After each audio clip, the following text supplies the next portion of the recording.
Sven lived with his little son in a one-room apartment on the 6th floor of a gray building. The couch he slept on squeaked every time he moved. His son coughed a lot at night. The windows were old, the walls damp. Sven drove a taxi, shift after shift, always trying to earn just enough for rent, daycare, and food. There was rarely anything left over. That late November afternoon, he had picked up one last fare before heading to the daycare. The sky was heavy and gray. A fine drizzle blurred the windshield. A young woman stood at the train station. Her hair was messy, her coat too thin, but her voice was calm and polite when she got in. "To the social welfare office, please." He nodded and entered the address. Then came the moment many drivers dread. I can't pay right now, but I really need to get there." Her voice didn't tremble.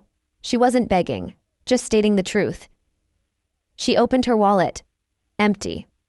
Her hands shook slightly. Sven looked at her in the rearview mirror. Then, without a word, he turned off the meter. "It's okay. I'll take you anyway." She turned to him, surprised. No words at first, just a long look that said more than thank you.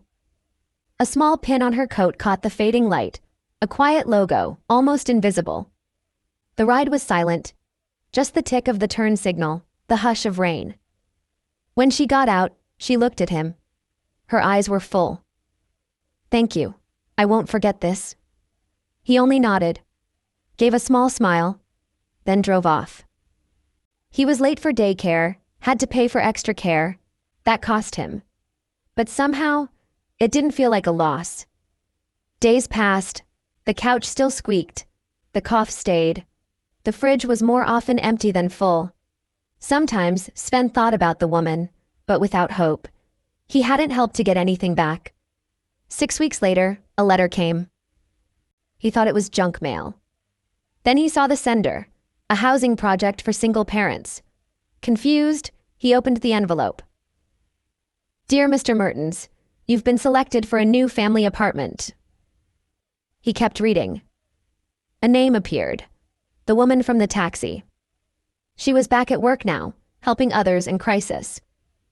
She had nominated Sven with a personal note. A person who, even in his own hardship, acts like there's no tomorrow, only a now with room for kindness. He held the letter tight. His hands trembled.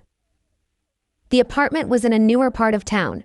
3 rooms, bright floors, a balcony.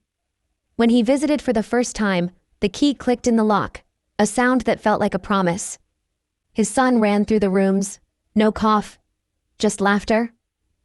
Sven turned away toward the wall. Quiet tears.